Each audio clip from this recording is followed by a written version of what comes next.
Виктория Колпакова, одна из сегодняшних выпускниц колледжа, уже работает по своей специальности. Еще до окончания учебы ее пригласили помощником повара в одно из заведений общепита.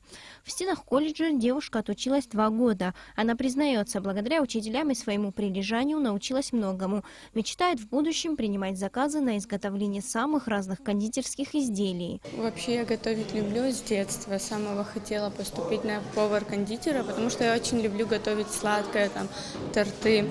И этот колледж мне помог много чего нового узнать, новые рецепты.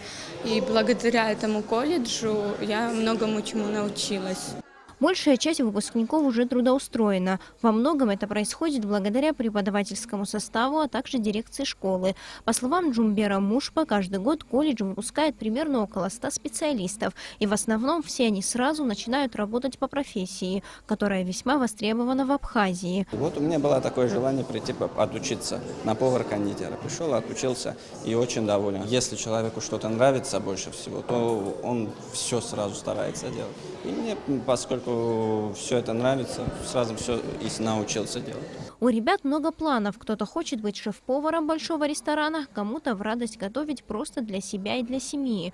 Но все они утверждают, что вкусно готовить и даже творчески подходить к делу – это то, чему их учили в колледже, и то, к чему тянулись с детства. Повара-кондитеры учатся 2 года. Повар европейской абхазской кухни учится год. Есть экономика бухучет, это 2-годичный. Мы даем рабочую специальность.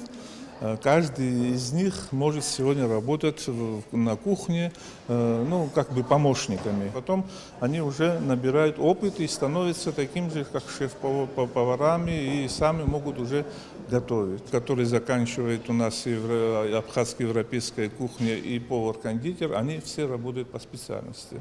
Это однозначно.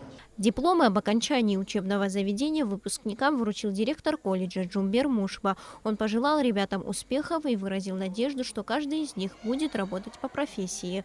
Параллельно в многоотраслевом колледже осуществляется прием документов на обучение. По словам директора, документы будут приниматься до 25 августа.